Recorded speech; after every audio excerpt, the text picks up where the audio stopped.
Polda Sumsel melakukan gelar perkara Herianti, dugaan penipuan sumbangan 2 triliun rupiah dari mendiang Akiditio untuk memperjelas kasusnya.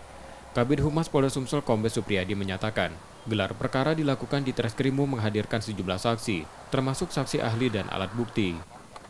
Kemungkinan hasil gelar perkara akan diumumkan beberapa hari ke depan. Krim Polda Sumsel, ya. Saya belum dapat hasilnya, mungkin masih berlangsung gelar perkaranya untuk menentukan kasusnya.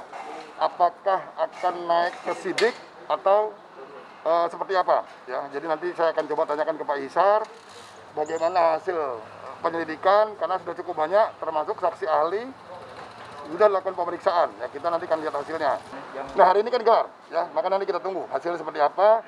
Karena itu nanti akan jadi satu paket dengan hasil pemeriksaan saksi lain dan alat-alat bukti lainnya. Polda Sumsel saat ini masih terus melakukan penyelidikan, termasuk masih menjaga rumah Herianti. Reski Oktora, Muklas Diferensial, Kompas TV, Palembang, Sumatera Selatan.